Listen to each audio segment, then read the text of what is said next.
I personally liked peeing on hipsters and jocks after beating them up. Oh, come on! All of us that are of drinking age have been there. What starts out as a fun time eventually hits that benchmark of, wow, I'm not feeling so great. And then finally,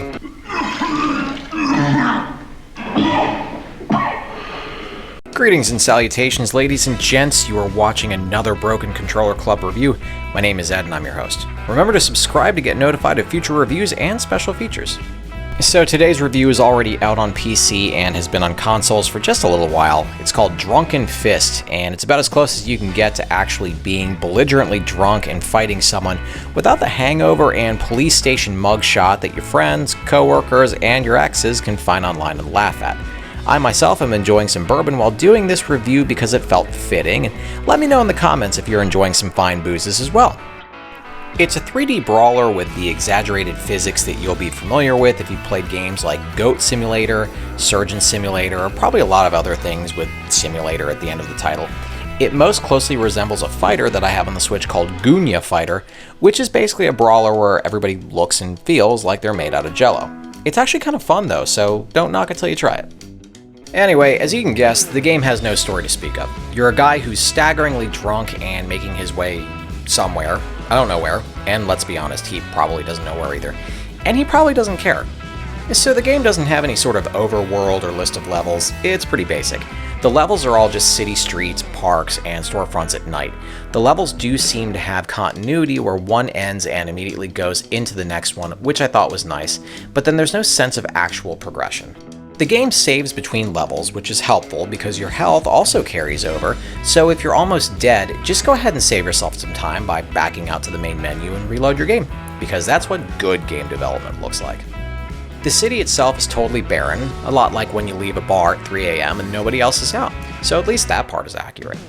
The difference here is that for some reason there's a lot of cars placed at odd angles in the streets, almost like the city's been deserted. Was it deserted because of the fear of drunks?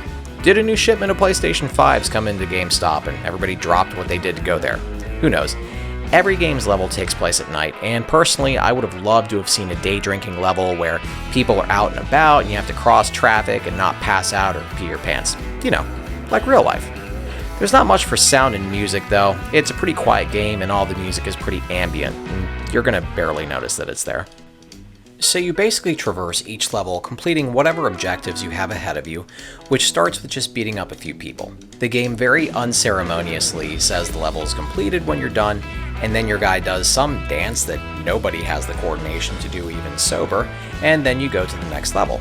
Each level gets more complicated, and you'll end up beating not just jocks, but hipsters and office corporate guys, gangsters, and bikers. You'll also have to avoid cops who apparently forgot their glasses and only see 3 feet in front of them, and you'll also have to find things like milkshakes or ice creams hidden throughout.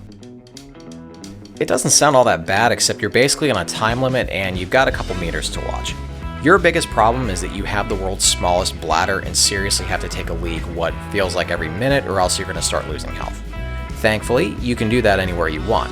I personally liked peeing on hipsters and jocks after beating them up. You'll also ironically start losing health if you sober up. You can find beer bottles at a few spots throughout each level, along with the occasional cheeseburger, which will replenish your whole health bar, but all of these items don't really stick out very well, and it's easy to miss something, and I promise it is a giant pain to backtrack and look around. You want to know why backtracking is a pain? Because your guy moves like he's in quicksand made of molasses. Nudging the analog will barely get a movement out of him, and pushing that stick down to get him to run will make him fall over after a short distance.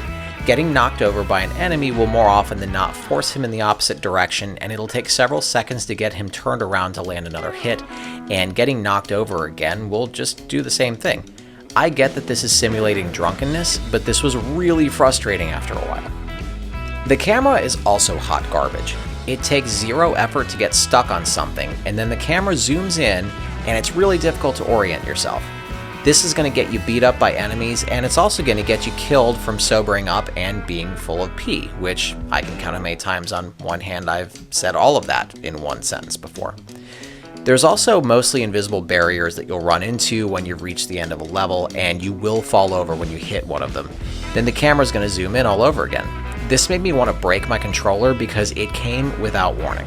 And this is also especially surprising when you can actually see the enemies for the next level on the other side of the barrier. So you think that you're going to be going over there to fight them, but you're not allowed to until you do everything else for the current level you're in first.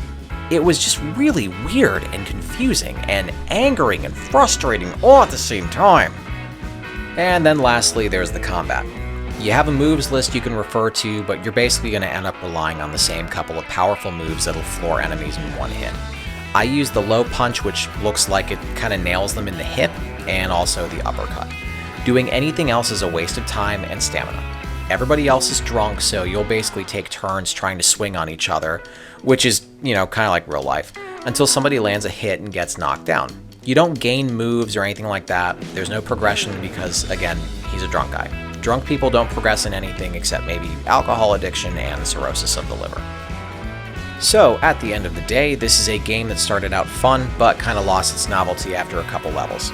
At first, I liked that you move slowly and the whole thing feels like a big joke about drunken behavior, but then you realize that there's not much of an actual game here. I like jokes and everything, but when I realize I dropped a few bucks on something that by all accounts just feels kind of crappy, I walk away from it dissatisfied. This is a game that you'll play for a day, delete it to free up space, and then never play it again. I've gotten a lot more mileage out of games for a lot less money, like Gunya Fighter that I mentioned earlier. And that, my friends, is all the news that's fit to print. Thanks again for watching, and I will catch you at the next one. Congratulations! You're one of an elite few to make it to the end of the video. Reward yourself by hitting the round subscribe button in the middle, and then check out the other goodies I've got in the links next to it.